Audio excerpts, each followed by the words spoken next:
There is what we call a half step between every letter of the musical alphabet, A through G. There's a space, in other words, between every letter except B and C and E and F.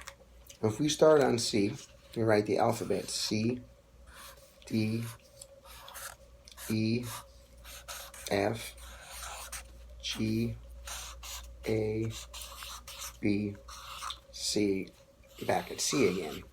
Okay. There's a formula of space. A whole step would be 2 frets of your guitar. A half step would be 1 fret of your guitar. Or from one key of the piano to the very next key of the piano would be called a half step. And if you skipped a key and went over to the other one, it would be called a whole step. So there's a pattern that we use to figure out the major scale in any key. It's called whole, whole, half, whole, whole, whole, half. That's the formula for a major scale, okay? So if you started on the C and you did whole, whole, half, whole, whole, whole, half, you would have the notes C, D, E, F, G, A, B, C. Oops, sorry. So every letter of that scale gets a number name that we call a degree. This would be called the first degree, second degree, third degree, fourth degree, fifth degree, sixth, seventh. The 8th degree is back at C again. That's why it's called the octave. 8 steps apart. 1, 2, 3, 4, 5, 6, 7, 8. Octave. Okay.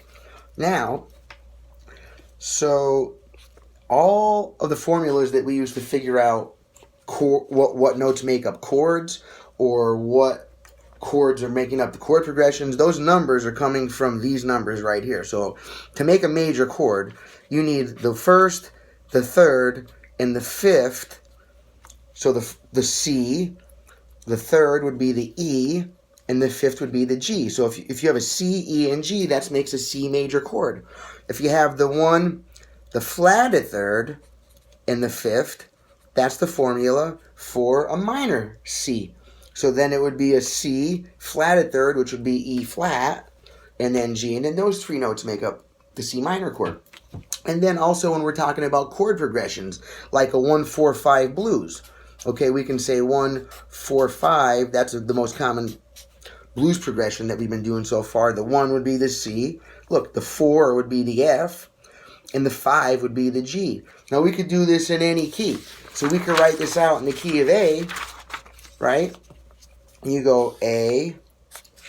Let's just write out every letter. A, B, C, D, E, F, G, A.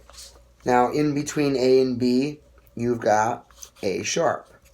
In between B and C, nothing. So it goes A sharp, B goes right to C. Remember, no space between B and C or E and F.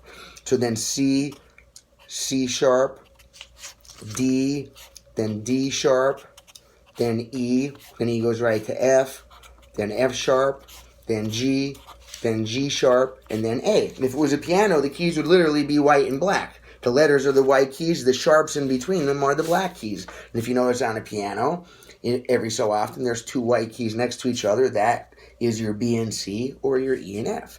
So if we start on the letter A to figure out what the 1-4-5 is for an A progression, let's say we start on the A and you'd use whole, whole, half, whole, whole, whole, half. So start on the A and you go whole. So that means you'd have to skip over the A sharp, whole, and then whole again means skip over the C and go to the C sharp. And then half takes you to the D. And then whole takes you to E. Whole takes you to F sharp, third whole, because remember it's whole, whole, half, whole, whole, whole, half. If you counted that out, the notes in the A major scale would be A, B, C sharp, D, E, F sharp, G sharp, and A.